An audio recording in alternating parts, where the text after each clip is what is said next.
안녕하세요. 권혁준과 함께하는 성공 취업 엑스파일. 오늘은 KDB 산업은행에 대해서 알아보도록 하겠습니다.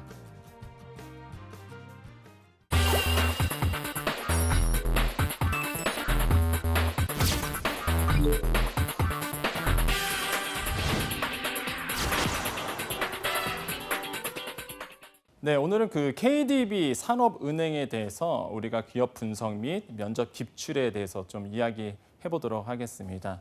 자, KDB 산업은행은요, 사실 이번에 그 필기시험이라든지 아니면 요번에 모범 규범이 바뀌었습니다. 거기에 이제 포함된 은행이기 때문에 실제 입사에 대해서 좀 시스템이 이제 변할 예정이거든요. 그렇기 때문에 오늘 하는 방송을 잘 들으신다면은 충분히 새로운 어떤 입사 전략에 대해서 짤 수 있게끔 저희가 이렇게 방송을 할 거기 때문에 잘 보시기를 권유드리겠습니다. 자, 먼저 봐야 되겠죠. 기업의 분석에 대해서 먼저 알아보고 나중에 이제 기출 면접에 대해서 좀 우리가 얘기할 텐데요. 먼저 기업 소개 말씀드리겠습니다. 설립일은 1954년이고요. 은행장 회장이죠. 이동자 건자 이제 회장님이시고, 자, 매출액은 26조 7천억 나왔습니다. 당기 순이익은 4,300억 원 정도가 나왔네요. 자, 인원 현황 3,200명, 영업점은 94곳 이렇게 돼 있는데 솔직히 영업점은 뭐 그렇게 많지는 않습니다. 시중 은행보다. 하지만 너무나 이제 중요한 국책은행이라는 점은 우리가 꼭 기억해 둘 필요가 있겠죠. 그러면 한국산업은행이랑 한마디로 우리가 좀 정의를 해볼까요? 만약에 여러분께서 면접장이나 아니면 누군가에게 야, 한국산업은행, KDB 산업은행에 대해서 한번 말해봐 이러면 어떻게 대답을 하시겠어요? 지금 제가 이제 정의를 내리는 것을 참고하시면서 자신 있게 말씀해 보시길 권유드리겠습니다. 자, 우리나라 산업 개발과 국민 경제의 발전을 위하여 54년 설립되었으며, 여기가 중요합니다. 전후 경제 재건 주도, 국가 성장 동력 확보, 시장 안전판 역할 수행 등, 자, 여기 중요해요. 시대적 요구에 부응하는 역할을 통해 산업과 국민 경제 발전을 선도하는 은행이다라고 되어 있습니다. 여기서 굉장히 중요한 것이요, 바로 시대적 요구에 부응하는 역할을 해왔다. 그러면 산업은행이 우리나라에 어떤 시대적 부응을 해왔을까요? 한번 볼까요? 먼저 어떤 거야? 우리가 50년대와 70년대 우리의 경제 산업이 어땠죠? 그렇죠. 50년대는 전후 세대죠. 거의 뭐 산업이란 기틀이 전혀 없을 때였습니다. 그러니까 전후 경제 재건 지원, 그다음에 70년대죠. 경제 개발 정책에 따른 개발 금융을 지원을 했습니다. 이런 시대적 요구에 부응을 했었죠, 산업은행이. 자, 그다음에 80년대와 90년대는 장기 설비와 기업 금융이라는 부분에 대해서 시대적 요구에 부응을 했습니다. 근데 많은 분들이 교수님 저 오타 아닌가요? 장기가 아니라 장비 아니에요? 이렇게 분들이 있으세요. 근데 맞습니다. 장기입니다. 장기, 설비 이렇게 돼 있는데 아마 금융권이나 아니면은 이쪽에서 잘 모르시는 분들은, 이제 좀 접하신 분들은 장기 설비가 뭘까라고 좀 의아하신 분도 계시고요. 실제 질문도 들어오거든요. 장기 설비는 뭐냐면 보통 우리가 제조업에서나 아니면은 기초 어떤 시설 투자가 많이 들어가는 데는 뭐가 되나요? 돈이 없잖아요. 특히 이때만 해도, 우리나라 이때만 해도 고도 성장을 막 이룩할 때인데 밑에 내려보면 뭐가 있어요? 기초 소재 산업, 80년대, 90년대 뭐예요?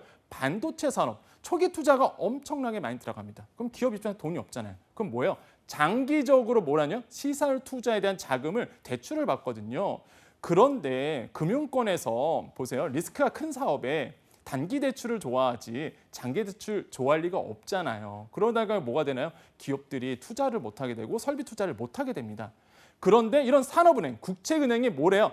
장기 설비, 뭐예요? 장기적으로 대출을 해줘서 설비 투자를 할 수 있게끔 이런 금융, 기업 금융을 해준다는 얘기죠. 이런 것을 해줌으로써 뭐예요? 국가 산업에 이바지하는 이런 역할을 해왔습니다. 바로 이런 시대적 요구에 부응을 했던 것이죠. 그래서 80년대와 90년대는 장기 설비, 기업 금융을 담당했었다. 장기 설비 금융 등 기업 경쟁력 증진 전략 산업, 그죠? 80년대 기초 소재, 90년대 반도체. 이 당시에 우리가 육성을 했기 때문에 지금 들어와서 빛을 발하고 있는 겁니다. 지금 뭐 반도체 산업은 거의 뭐 우리나라를 먹여 살린다고 할 정도로 굉장히 수출이 잘 되고 있는 산업이고요. 그 당시에 80년대, 90년도에 이런 산업은행이라든지 기업 금융을 통해서 우리나라의 어떤 지형의 산업의 틀을 만들었던 것이죠. 그래서 굉장한 중요한 역할을 해왔었습니다. 자, 그 다음에 시대적 배경 뭐가 있었을까요? 그렇죠. 제가 오늘 이렇게 PPT를 조금 이렇게 구성한 이유가 있어요. 그래픽을. 보세요. 어떻게 되나요? 좀 낭떠러지에 지금 떨어지고 있지 않나요? 그럼 아마 이게 오셨을 텐데 그 다음 시대가 뭐였나요? 그렇죠. 00년대에서 08년대까지 볼 수 있는데 97년도에는 우리나라에 IMF가 있었고요. 08년도에는 뭐가 있었죠? 그리고 글로벌 경제 위기가 있었죠.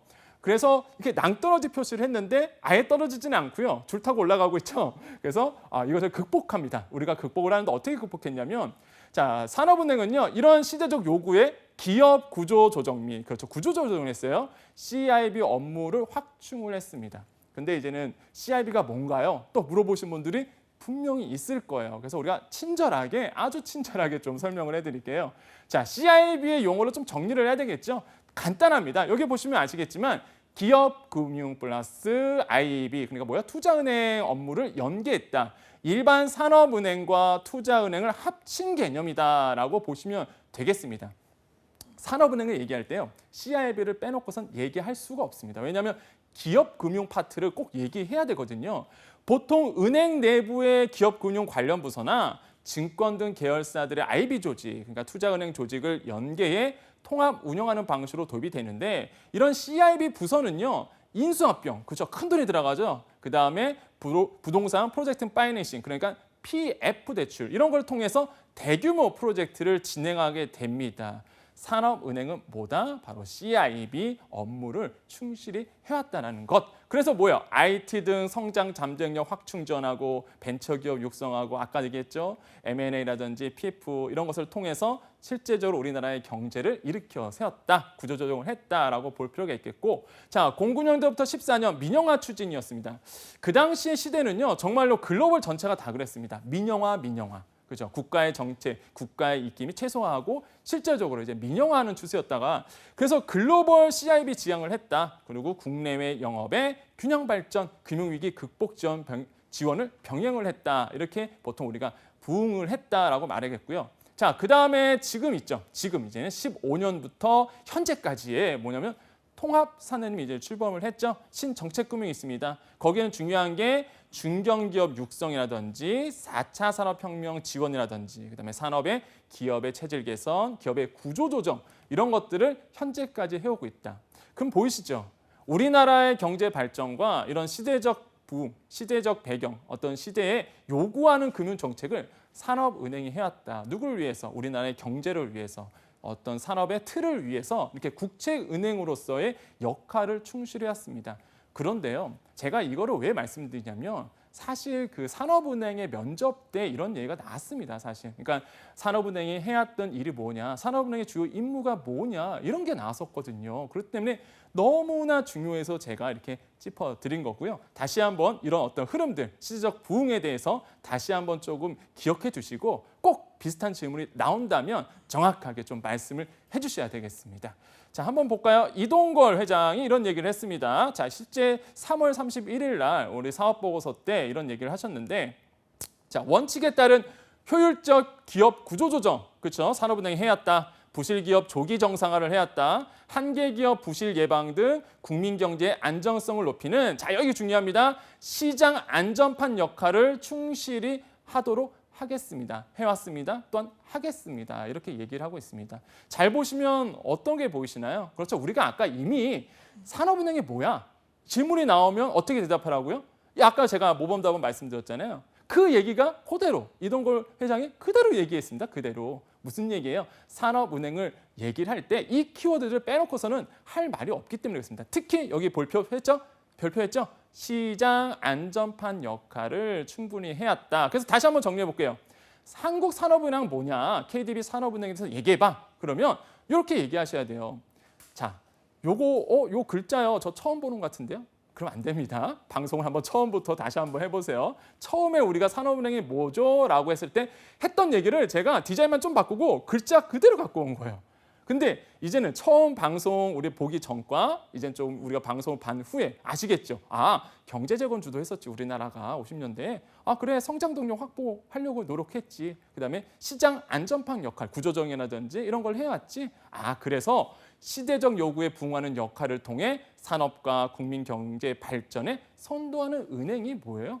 산업은행이다. KDB 산업은행이다. 이렇게 우리가 정리할 수가 있는 거예요. 좀 아시겠죠? 이제 산업은행에 자신 있게 어디를 가서든 아, 산업은행은 이런 은행입니다. 라고 말씀을 해주셔야 됩니다. 자, 좀 더 이제 미시적으로 한번 들어가 보겠습니다. 산업은행은요, 경영 목표, 그다음에 경영 방침 이렇게 나옵니다. 경영 목표는 굳이 뭐 이걸 다 외울 필요는 없고요. 딱 이것만 보시죠. 미션과 비전이 있고요. 전략 목표, 그렇죠? 4차 산업혁명 선도라든지 금융 선진화라든지 시장 안전판 또 나오죠? 기능 강화, 뭐 정책 금융, 통일 시대 준비한다 이런 얘기가 있고요. 경영 방침 우리가 좀 볼 필요 있습니다. 사람 중심 경영, 혁신 경제 선도, 지속 성장 추진, 윤리 경영 실천인데 좀 자세히 볼까요? 자, 사람 경영, 사람 중심 경영은요. 이렇게만 보시면 돼요. 다 보실 필요는 없고 좋은 일자리를 창출하겠다. 근데 산업은행에서 고용을 해봤자 얼마나 고용하겠어요? 그렇지는 않죠. 이 뜻은 뭐냐면 실제적으로 많은 구조조정들 아니면은 부실해지고 있는 기업들을 도와줌으로써 뭐예요? 실제적으로 우리나라의 어떤 경제 산업이 기틀을 잡는데 다시 한번 성장하는데 도움을 주겠다. 그래서 일자리를 이런 점에서 좀 창출하겠다는 의미겠죠. 그래서 사람 중심 경영을 한다. 그다음에 지속 성장 추진 밑에 있죠. 중소기업을 도와줘서 중소기업 중심의 고객 기반 확대를 하겠다. 그다음 혁신 경제 선도하겠다. 무엇보다 빼지지 않습니다. 어떤 거든 빠지지 않아요. 4차 산업혁명 육성 선도와 기업 구조조정 패러다임 전환으로 해서 투명성, 효율성 제고하겠다. 그죠? 이게 바로 혁신성제, 혁신경제고요. 자, 윤리경영은 뭐 은행권에서는 꼭 빠지지 않는 거죠. 윤리경영을 하겠다. 그래서 요 네 가지 포인트는 꼭 우리가 알고 있어야 되겠다라고 말씀을 드리겠습니다. 자, 경영계획 나오는데요. 자, 요거는 좀 말씀을 드릴게요. 어떤 거냐면 경영 환경을 우리가 좀 말씀드릴게요.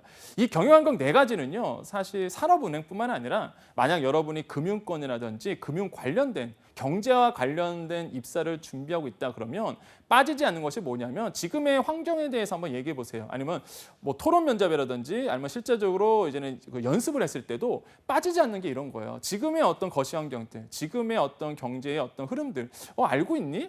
그래도 뭐 딱 대답을 하셔야 되는데 그러니까 딱 이 네 가지만 보세요. 경기 침체 저성장, 뭐죠? 저출산, 고령화, 잠재성 능력 하락하고 있다. 그게 뭐야? 산업의 패러다임이 변하고 있죠. 4차 산업혁명 들어옴으로 해서 뭐야? 아직은 과도기입니다. 아직은 4차 산업혁명을 틀이 아직 안 만들어졌어요. 지금 과도기적이죠. 많은 시스템들, 특히 금융권에서는 핀테크라는 이름으로 많은 시스템들이 바뀌고 있죠. 그래서 혼란스러운 부분, 산업 경쟁력이 약화되고 있죠. 미국의 보호무역주의, 그다음에 그러다 보니까 세계 각국으로 서로의 자국을 챙기려 하는 이런 보호무역주의. 수출을 주도로 수출을 먹고 사는 우리나라 입장에서는 보호무역주의는 결코 이로움이 없습니다. 그렇기 때문에 이런 어떤 환경들, 국내 시장 포화되고 있죠. 사실 국내 시장은 내수가 안 되는 시장인 거 알고 계시죠? 우리나라 인구가 한 5,200만 정도가 되는데 적어도 내수가 되려면 1억 명 정도는 돼야 됩니다. 우리나라는 내수로 먹고 사는 시장은 결코 아니죠. 그러다 보니까 수출을 중심으로 하는 나라인데 국내 시장에서 이미 포화가 됐어요. 어떤 산업이든. 그래서 글로벌로 나가려는 모습들이 있죠. 이런 네 가지의 어떤 환경들을 우리가 알고 있어야 됩니다. 금융권도 똑같은 고민을 하고 있고요. 이 얘기는 어느 산업도 똑같은 고민을 지금 하고 있는 부분이죠. 그래서 경영 환경은 우리의 지금 외부 환경은 이렇구나라고 볼 필요가 있겠고요. 그런 의미에서 KDB 4대 핵심 역량은 뭐가 있어요? 장기라고 했습니다. 장기 설비 금융 노하우가 있죠. 그렇죠. 이미부터 해왔으니까. CIB, 복합, 금융 역량 이미 있죠. 기업 금융 했기 때문에 우수한 산업 기술 능력, 분석 능력 있죠. 왜? 구조조정을 진행하는 은행에서 실제 기업에 대해서 얘가 알찬지 아니면 얘가 껍데기인지 뭐가 좋은지 분석을 해야 되잖아요. 그러다 보니까 이런 노하우들이 있어요. 사실 그냥 기업을 바라보는 노하우들이 굉장히 쌓여있는 게 산업은행이죠. 자, 글로벌 시장에서의 경쟁력 분명히 가지고 있습니다. 그래서 KDB 산업은행은 이런 어떤 경쟁력을 가지고 있구나라고 우리가 얘기할 수 있겠고요. 산업의 핵심 역할, 18년도 중점 추진 과제 이렇게 쭉 나옵니다. 그래서 혁신 성장을 선도하는 글로벌 KDB 이렇게 나오는 거죠. 그래서 이런 흐름들을 우리가 좀 아실 필요가 있겠다라고 다시 한번 정리해 드립니다. 자, 손익계산서 보면은 우리가 좀 볼게요. 16년도에 어마어마한 정말 적자가 났어요. 사실 산업은행은 국책은행이고요. 사실 구조조정을 진행하다 보니까 뭐 기업의 부실화라든지 이런 걸 떠안게 되거든요. 근데 17년도에 굉장히 고무적입니다. 보세요. 어떻게 됐나요? 16년도는 의미잖아요. 손실을 봤는데 와 17년도는 흑자로 돌아선 부분이 있습니다. 획기적이었죠. 아마 기사도 많이 됐었어요. 사실 산업은행의 어떤 부실해질 수가 있는데 산업은행 자체가 또 부실해질 수 있는데 17년도에 굉장히 어떤 열심히 또한 구조조정이나 이런 걸 열심히 해서 좀 흑자 전환을 했던 부분들이 있었죠. 그래서 이런 부분 좀 볼 필요 있겠다. 숫자는 외울 필요 없다라고 다시 한번 강조드립니다. 면접장 가서 몇 억, 몇 조, 몇 천억 했습니다. 이거는 의미는 없고요. 그냥 흐름들 왜 적자가 났고 왜 흑자가 났는지 구조조정을 통해서 산업은행이 구조조정했다는 얘기는 아닙니다. 인수했던 그리고 받아들였던 대우조선 해양이라든지 이런 어떤 기업체들의 어떤 흑자 전환을 통해서 실제적으로 흑자로 돌아섰다. 이런 부분만 좀 알고 계시면 되겠죠. 자, 손익계산서 그다음에 자동화기기. 산업은행은 자동화기기 의미는 없어요. 시중은행은 좀 의미가 있어요. 사실 ATM 기기의 어떤 현황들. 이게 사실 영업력을 좀 얘기하기 때문에 중요한데 사실 산업은행은 뭐 자동화기기 설치 현황은 그렇게 큰 의미는 가지지는 않고요.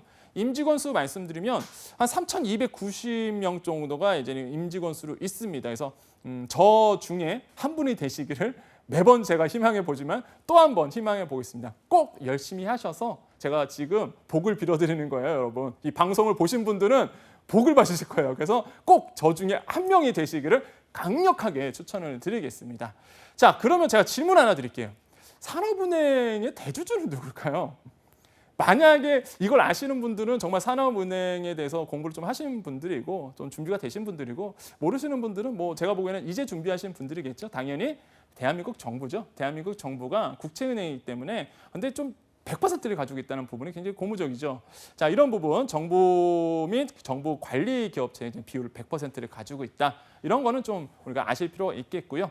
자, 드디어 나왔어요. 드디어 기출면제 첫 번째 산업은행의 기업금융을 설명해 보세요. 이게 실제로 면접에 나왔었는데 질문에 나왔었는데 산업은행은요 기업금융을 빼놓고선 얘기할 수가 없기 때문에 그렇습니다. 근데 제가 그래서 요번에 그 참조 논문을 해봤습니다. 참조 논문을 좀 참고해봤는데 산업은행 경제연구소 김건열 연구원이 기업금융의 진화과정 분석이라는 논문이 있어요. 이거를 제가 좀 참고를 했습니다. 왜? 여러분께 좀 더 쉽게, 좀 더 정확하게 또 무엇보다 산업은행 경제연구소에 나왔잖아요. 이런 보고서들을 논문을 좀 소개시키는 것도 괜찮을 것 같아서 이렇게 준비를 했습니다. 여러분 칭찬 많이 해주셔야 돼요.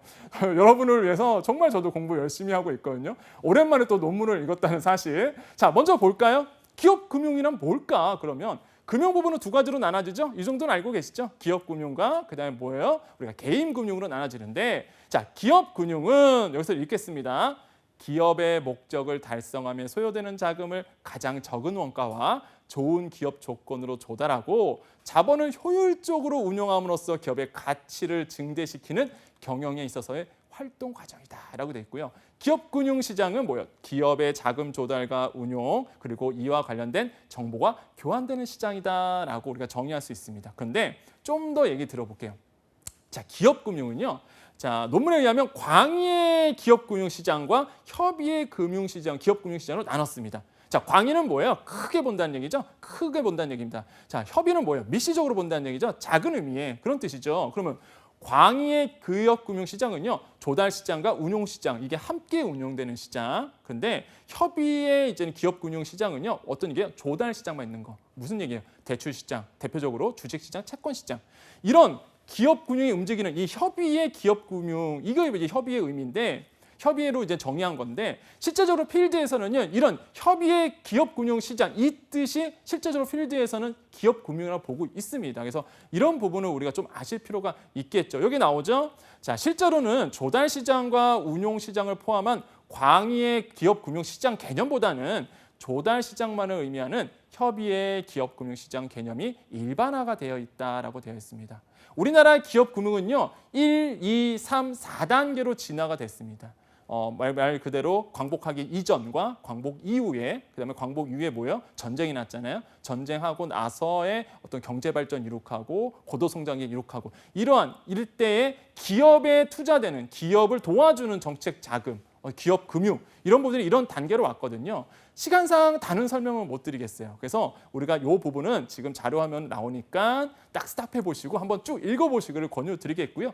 이 얘기는 이미 제가 했기 때문에 그렇습니다. 어디서 했어요? 우리가 처음에 요거 했잖아요. 시대적 부흥에 하겠다. 시대적 부흥에 요구에 부응하겠다. 이게 이미 했기 때문에 같은 얘기거든요. 그래서 요거 얘기고요. 실제 이거는 산업은행 홈페이지에 들어가시면 이렇게 나옵니다. 무슨 얘기예요? 아까 제가 얘기했던 거죠. 다시 한번 강조드립니다. 시대적 요구에 부응했던 산업은행의 발자취인 거예요. 왜? 산업은행은 그러한 목적으로 탄생된 은행이기 때문에 50년대, 70년대, 80년대, 90년대, 00년대, 14년대, 15년 이후부터 지금까지 그래서 이렇게 산업은행의 기업금융 파트에서 도움이 되었다라는 의미니까 다시 한번 좀 확인해 보시겠습니다. 자, 그다음 요게 나왔습니다. 면접 기출 두 번째. 토론 면접에서 이런 질문이 나왔었는데 리디노미네이션에 대해 찬반 토론을 하시오라고 나왔습니다. 도대체 리디노미네이션은 뭘까요? 자, 먼저 정의를 한번 봐야 되겠죠. 사실 이 질문은요. 제 기억으로는요. 어떤 은행이든 걸 한 번쯤 다 나왔던 것 같아요. 이 질문 같은 경우에는. 그러니까 리디노미네이션이 굉장히 우리 경제에 파급 효과, 영향력이 크기 때문에 은행권에서는 한 번쯤은 면접 질문이 한 번 다 나왔던 것 같거든요. 그래서 다시 한번 좀 정리를 해보겠습니다. 자, 리디노미네이션, 한 나라에서 통용되는 화폐의 액면가, 자, 디노미네이션을 동일한 비율의 낮은 숫자로 변경하는 조치이다. 화폐의 가치 변동은 없이 모든 은행권 및 지폐의 액면을 동일한 비율의 낮은 숫자로 조정해 새로운 통화 단위로 화폐 호칭을 변경하는 것을 뜻한다라고 사전적 정의가 돼 있고요. 도입 이유가 있겠죠. 인플레이션, 경제 규모의 확대 등 거래 가격이 높아짐에 따라 숫자의 자릿수가 늘어나면서 계산상의 어려움 이런 것들을 해결하기 위해서다라고 되어 있는데 정의만 보면은 아마 눈치 빠르신 분들이나 아니면은 전공을 하셨던 분들은 이미 알고 계실 거예요. 하지만 비전공자들이라든지 아니면은 전공을 했어도 내가 정확하게 이 의미를 모르겠다 하신 분들은요. 제가 쉽게 지금 설명해 드리겠습니다. 장점과 단점을 놓고 본다면 이게 뭔지 정확히 알 수 있어요. 자, 볼까요? 장점 첫 번째, 국민들의 거래상의 편의 제고 및 회계장부의 기장 처리 간편화의 장점이 있습니다. 자, 볼까요? 자, 제가 하나를 준비했습니다. 우리가 이제 커피숍을 갔어요. 메뉴판을 봤습니다. 그때는 뭐가 써져 있나요? 앞에 보이시나요? 아메리카노 4.8, 라떼 5.5, 카라멜 마키아토 5.8? 무슨 의미예요? 아시죠? 4.8은 뭐예요? 4,800원.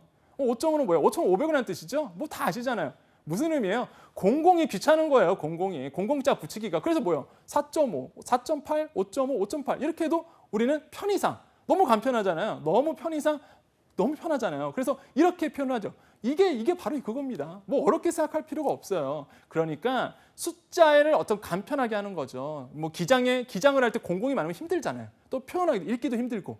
자, 우리나라는 전체 금융자산이요. 2010년경에 1경을 넘어섰습니다. 우리가 보통 저 숫자 세려면 아마 여러분 이러실걸요? 일십, 백천만, 오백 이렇게 가잖아요. 저도 처음에 그 경제에 대해서 공부하고 평론을 했을 때 처음에 저도 그랬어요. 야, 이게 뭐야? 며칠 어떻게 읽어야 돼? 이랬는데 이제는 너무나 익숙하죠. 뭐 다 숫자가 조 단위고 기본적으로 뭐 조 단위고 그러다 보니까 이제는 뭐 눈에 익숙하죠. 하지만 이제는 처음 접하시는 국민들이라든지 이제는 경제 공부를 하시는 분들은 공이 너무 많은 거예요. 이게 너무 장부에 쓰기도 기장하기도 힘든 거죠. 그래서 거래 단위의 편의성이 요구되는 시점이다. 우리나라는 2번을 했습니다. 리디노미네이션을 2번 했는데 53년도에 전쟁 때문에 근데 인플레이션이 압박에 의해서 했고 62년도에 음성 자금 때문에 한번 뒤집었었죠. 그래서 투자 자금을 활용하기 위함이다. 이렇게 돼 있습니다. 이렇게 해서 리디노미네이션이 됐었다. 두 번째의 어떤 장점은 뭐예요? 인플레이션 기대 심리를 억제하죠. 왜? 화폐 단위가 가치는 똑같아도 뭐예요? 숫자 표기가 달라지잖아요. 그러다 보니까 인플레이션이 막 오르려고 하는데 여기서 억제할 수가 있죠. 자국 통화의 대외적 위상 제고라는 게 있습니다. 어떤 거냐면 실제적으로 김영희 서강대 경제학부 교수가 했던 얘기를 잠깐 가봐봤어요. 한국의 수출은 세계 상위권이죠. 1달러당 지금 한 1,070원 하고 있습니다. 환율 단위는 굉장히 높아요. 근데 한국보다 경제 규모가 작은 대만이라든지 싱가포르, 뭐 말레이시아 같은 경우는 뭐예요? 30.7 대만 달러, 1.4 싱가포르 달러 이렇게 돼 있어요. 그러니까 표기가 굉장히 간단하죠. 중국 위안화 환율도 달러당 뭐 6.87 이 정도밖에 안 되잖아요. 그러니까 뭐냐면 한국의 환율 표시가 너무 어려운 거죠. 그러다 보니까 뭐예요? 환율도 두 자릿수 이하가 필요한 시점이 되었다라고 되고 있습니다. 그래서 의미가 있는 거죠. 그래서 자국 통화의 대외적 위상 제고가 된다. 또한 지하 자금을 양성화되겠죠. 왜요? 리디노미네이션을 하게 되면 뭐가 되나요? 바꿔야 돼요, 화폐를. 그러면 지하에서 묵혀뒀던 5만 원권, 그죠? 지하에 막 묵혀뒀던 지하 자금들이 뭐가 돼요? 끄집어낼 수밖에 없거든요. 그럼 뭐가 되나요? 이게 양성화 되겠죠. 그래서 이러한 의미로서 리디노미네이션이 필요할 때가 아닌가라고 보고 있는 것이죠. 장점으로. 단점도 있어요. 근데 그렇게 되면 뭐가 되나요? 모든 시스템들이 가격표 다 바꿔야 되잖아요. 이제 단위가 달라지니까, 영자가 빠지니까, 단위가 달라지니까 막 가격표도 바꿔야 되고, 뭐 IT 시설 투자했을 때 모든 게 다 달라져야 되는데, 이게 솔직히 단점으로 보고 있어요. 보시면 화폐 단위의 변경으로 사회적인 불안정이 되지고, 무엇보다 새로운 화폐의 제조에 따른 화폐 제조 비용이 좀 들겠죠. 근데 이런 의견도 있습니다. 이게 오히려 단점으로 있는데, 하나의 어떤 장점으로 뭐가 있냐면 이런 것도 있어요. 오히려 이게 내수를 부양할 수가 있다. 왜 그러냐면 여기 봐야 되겠죠. 화폐 단위가 변경되면 은행은요, 현금 지급기는 물론 금융거래에 관련된 각종 소프트웨어를 대체해야 되겠죠. 근데 기업도 생산된 제품의 가격표를 바꿔야 돼요. 그러니까 이게 비용이라는 것이죠. 이것이 관련 기업에게는 비용이죠. 그런데 재화와 서비스를 제공하는 다른 기업 입장에서 수입이 되는 거죠. 실제적으로 2004년도에 이렇던 리디노미네이션 논의가 있었는데, 뭐 자동화기기 바꾸고 컴퓨터 변경해야 되고, 이게 뭐예요? 돌아가잖아요. 경제가 돌아가게 만들잖아요. 이게 사회적 어떤 교체 비용으로 5조 원 또가 부가가치가 발생했다. 그럼 그때보다 경제가 더 발전했으니까 현재는 더 많은 부가가치를 생성할 것이다. 이러한 또는 오히려 단점이 장점으로 변할 수 있다라는 주장도 있습니다. 그래서 리디노미네이션이 이러한 어떤 장점을 인해서 좀 해야 되는 거 아니냐? 뭐 이런 얘기도 있어요. 그런데 실제적으로 이 총재가 이런 얘기를 했습니다. 어떤 때 했냐면, 유절 총재가 이제는 청문회 때 이런 얘기를 했어요. 리디노미네이션에 대해서 신중한 입장을 보였는데, 계산상의 편의와 나오죠. 원가의 대외 위상 제고 등 이점도 있으나 교체 과정에서 경제 주체들의 불편함과 심리적 불안감, 신고화폐 교체 비용도 함께 고려해야 된다. 이런 얘기를 하면서 뭘 해야 돼요? 사전에 충분히 논의가 돼야 되고 국민적 공감대가 형성이 전제가 돼야 된다라고 했습니다. 그러니까 리디노미네이션에 대한 얘기가 사회 각층으로 여러 가지 이슈들이 있다는 것, 의견들이 있다는 것. 무슨 얘기예요? 중요하죠? 이 총재가 얘기했던 거, 사회적 합의가 충분히 논의돼야 된다는 사실, 이 부분이 핵심이라고 말씀을 드리겠습니다. 그래서 오늘은요, KDB 산업은행에 대해서 우리가 좀 얘기를 해봤습니다. 그래서 여러분 어떤 준비를 잘 하셔서 좋은 결과 있으시기를 희망해 보겠습니다.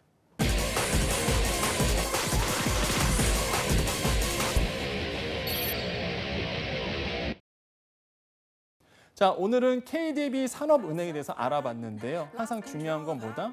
KDB 산업은행의 특징, 왜 이 은행이 존재해야 되는지, 또한 어떤 목적으로 탄생됐고, 또한 지금도 어떤 목적으로 움직이고 있는지, 시대적 요구에 어떤 부응을 하고 있는지에 대해서 꼭 아시고요. 특히 최근의 트렌드들, 산업은행의 최근의 트렌드들을 항상 알고 면접장에 가셔야 이런 우리가 배웠던 모든 이론들과 스토리들을 자기의 생각에 내재화돼서 얘기할 수 있거든요. 그렇기 때문에 항상 면접 들어가기 전에는 뭘 해야 된다?